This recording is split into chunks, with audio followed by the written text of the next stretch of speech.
চাল আর ডাল আমি একসাথে দেখুন বেটে রেখেছি, এই যে এইরকম করে একসাথে চাল আর ডাল বেটে রাখা আছে। দেখুন আমি এখানে দিয়ে দিলাম নুন, ঠিক 2 চামচ দিলাম। এখানে দিয়ে দেবো নারকেল, 1 বাটি যেটা আমি রেখেছি, তো সেটা এতটা দিলাম। এই যে 1 চামচ চিনি। তো চলুন আমি এখন 5-7 মিনিট এইভাবে একটুখানি ফাটিয়ে নিই। 3-4 মিনিট ফাটিয়ে নেওয়ার পরে আমি অল্প একটুখানি দিয়ে দেবো জল, দিয়ে আবার এইভাবে কিন্তু আবার 2 মিনিট এইরকম করে আমি ফাটিয়ে নেব। তাওয়া ভীষণ গরম হয়ে গেছে, এখন আমি একটু ব্রাশে করে একটু তেল বুলিয়ে নেব।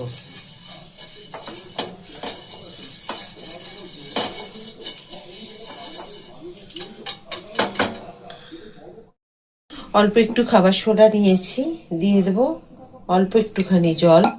এটার মধ্যে দিয়ে আমি ঠিক অল্প একটুখানি জল দিয়েছি।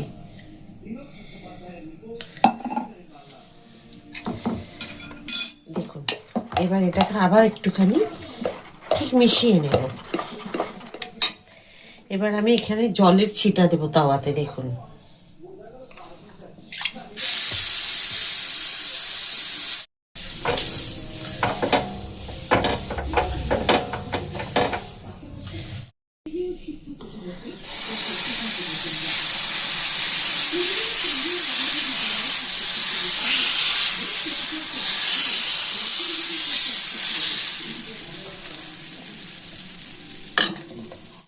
ঠিক এইভাবে একটুখানি আপনারা তেল বুলিয়ে দিতে পারেন, ব্রাশ করে দিতে পারেন, অল্প একটুখানি দিলেই হবে।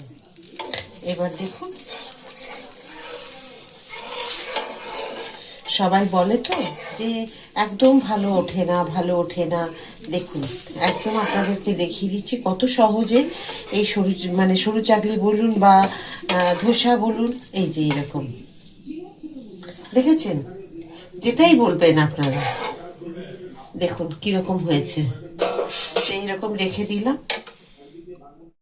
আরেকটা দেখুন দিয়ে দিয়েছি।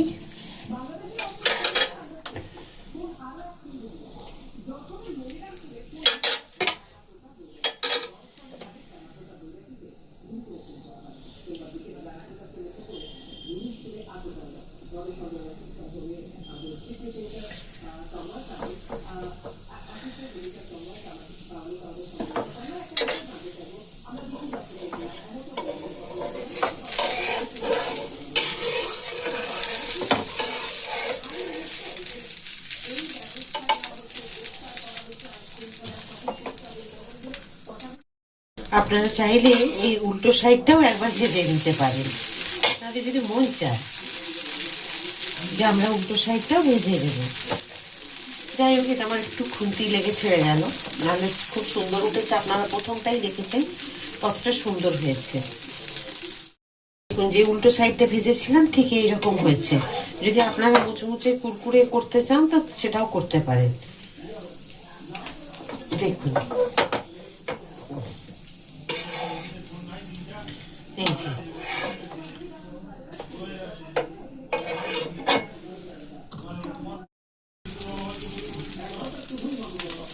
যদি চান এই ধারগুলোতে একটু করে তেল দিয়ে দিতে পারেন, যদি আপনারা ভালোবাসেন তেল খাওয়া, নাহলে কিন্তু না দিলেও চলবে।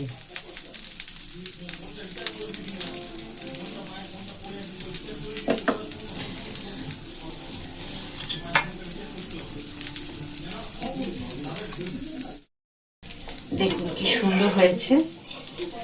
এটাও যদি উল্টো পিঠ আপনারা ভাজতে চান এইরকম ভাবে উল্টে দিয়ে ভেজে নিতে পারেন। দেখুন কি সুন্দর হয়েছে। যদি আপনারা আরো কুরকুরে খেতে চান, এটাতে এরকম 1 পিঠ ভাজলেই ভীষণ মুচমুচে কুরকুরে হবে। আপনাদের দেখিয়ে দিলাম, আমি পুরো তাওয়াটা জুড়ে আমি করেছি। তো এইভাবেও কিন্তু ভেজে নিতে পারেন দুটো সাইড।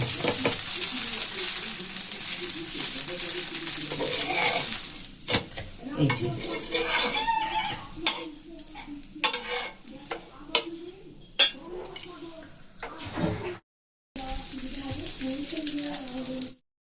আজকে আমি যেভাবে সরু চাকলিগুলো করছি, বা হয়তো বলতে পারেন ধোসা, তো ধোসা করলে কিন্তু এভাবেই করে। আর মোটা একটু ব্যাটারটাকে মোটা রাখে, সরু চাকলি করে আর একটু ব্যাটারটাকে পাতলা রাখে, পাতলা রেখে তারপর এটাকে ছড়িয়ে মেলতে হয়। তো আমি দুটোতেই আজকে দেখিয়ে দেবো আপনাদেরকে, সরু চাকলিটাও দেখিয়ে দেবো একটু ব্যাটারটাকে পাতলা করে, আর যেটা মোটা করে করছি ধোসা সেটাও দেখিয়ে দিচ্ছি। তো সাথে থেকে দেখে নেবেন কেমন হয়েছে, কমেন্ট করতে কিন্তু একদম ভুলবেন না। আপনাদের প্রত্যেকটা কমেন্ট আমার আশায় থাকি আমি প্রত্যেকে। তো চলুন দেখিয়ে দিই, আরেকটা আমার আপনাদের মেলাও দেখিয়ে দিই। দেখুন তো কত সহজে উঠে যাচ্ছে। সরু চাকলি হলে কিন্তু এত কুরকুরে হবে না, বুঝেছেন তো? এই যে এইরকম যেটা ধোসার মতো মুচমুচে, এটা হবে না। সরু চাকলিও কিন্তু খুব পাতলাই, এই ধোসাও কিন্তু খুব পাতলাই হয়। আর আমরা যে এখানকার ধোসা খাই তার জন্য কিন্তু বেশ সুন্দর পাতলা হয়। আর দেখবেন, চেষ্টা করবেন যেন বারবার এই তাওয়াটাকে অন্তত পরিষ্কার করে নেওয়া হয়। এবার দেখুন, আবার দেখিয়ে দিচ্ছি আপনাদের। এক হাতা ব্যাটার নিলাম আমি, আর ঠিক এইভাবে হাতা দিয়ে আমি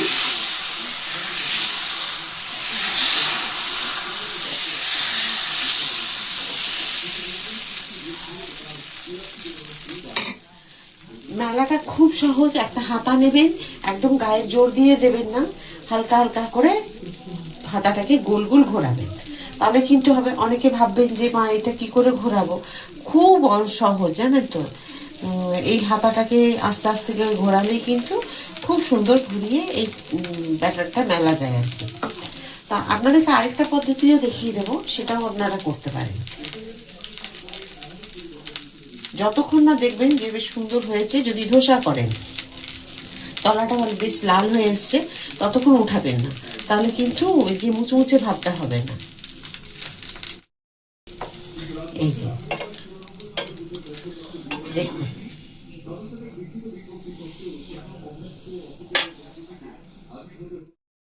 এবার দেখিয়ে দিচ্ছি সরু চাকলির যেরকম ব্যাটারটা হয় পাতলা, সেটা দেখিয়ে দিচ্ছি। সরু চাকলির ব্যাটারও এইরকম একটু পাতলা করে নিয়ে আর এইভাবে কিন্তু ছড়াতে থাকবে।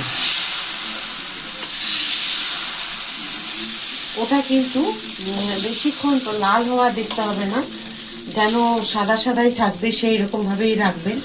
তো সেটাকেও আপনাদের দেখিয়ে দেবো আমি। দেখুন, এটা আমি হাতা দিয়ে মেলিনি, এটা সেই সরু চাকলি যেরকম হয় ঠিক সেই রকম করেছি আমি। সরু চাকলি একটু সাদা সাদা থাকে, ওতে কিন্তু একদমই এরকম পাতলা ক্রিসপি ভাবটা আসে না, সেই কারণে আপনাদেরকে এটাকে এইভাবে দেখালাম আমি। যদি আপনারা এইরকমও করতে চান সেটাও করতে পারেন, কোনো অসুবিধে নেই, কিন্তু দুটোই হবে। এই যে দেখুন কত সহজে। আর সরু চাকলিতে জানেন একটু কি হয়, মানে ছোট ছোট হয়, এত ধোসার মতো বড় হয় না। তো সেটাও আপনাদের দেখিয়ে দিলাম। তবে সরু চাকলি মেলাটা আর একটু পাতলা হয়, আমি সেটা দেখিয়ে দিচ্ছি।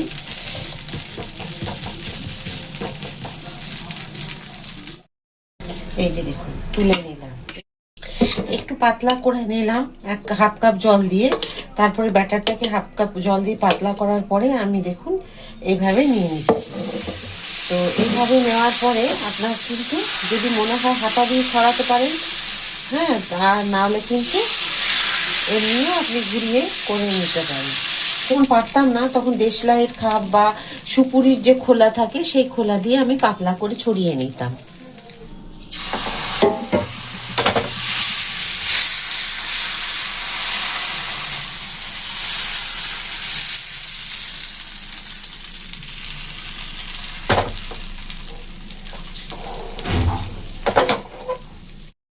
থালা আমি দেখুন ধরে আছি, এখানে একটা পায়েস করেছি, বাটিতে দিয়েছি, এখানে এখানে দিয়ে করেছি আমি ছোলার ডাল, মানে ছোলা দিয়ে, গোটা ছোলা দিয়ে আমি চাটনিটা করেছি। আর এখানে ধনেপাতা আর টমেটো দিয়ে এই চাটনিটা করেছি, আপনাদের দেখিয়েছি আমি। তো আমি ছোট মিনি ইডলি করেছিলাম, সেই চাটনিটাই আপনাদেরকে আমি দেখিয়েছিলাম, সেটাই আমি রেখেছি, কারণ ব্যাটারটা অনেক তৈরি করেছিলাম, পরের দিনই ধোসা তৈরি করলাম। তো দেখুন কি সুন্দর হয়েছে। এটা পায়েস করেছি, আমরা একটু মিষ্টি জিনিস খেতে ভালোবাসি সেই কারণে। আর এই গোটা ছোলার যে মানে চাটনিটা, এটা অসাধারণ হয় খেতে, একবার তৈরি করে দেখবেন, খুব সুন্দর হয়। তো আজকে এই যে ধোসা, এই যে দেখুন মুচমুচে, একদম আওয়াজ শুনতে পাচ্ছেন, আওয়াজটা শুনতে পাচ্ছেন নিশ্চয়ই। তো এই ধোসা কিন্তু আপনারা সঙ্গে সঙ্গে তৈরি করে খাবেন, তাহলে খুব মুচমুচে থাকবে আর ভালো লাগবে। আর আজকে ধোসার চাটনি দুটো যে দেখিয়েছি, বা আমি যে পায়েস তো আজকে আপনাদের দেখাইনি, ধোসার যে চাটনি আপনাদের কেমন লাগলো অবশ্যই কমেন্ট করে জানাবেন। যদি ভালো লাগে লাইক, সাবস্ক্রাইব আর শেয়ার করে আমার পাশে থাকবেন। আবার একটা নতুন ভিডিওতে নতুন কিছু রান্না নিয়ে আপনাদের সকলের কাছে আমি চলে আসবো। সবাই খুব ভালো থাকুন, সুস্থ থাকুন। রাধা রাধা।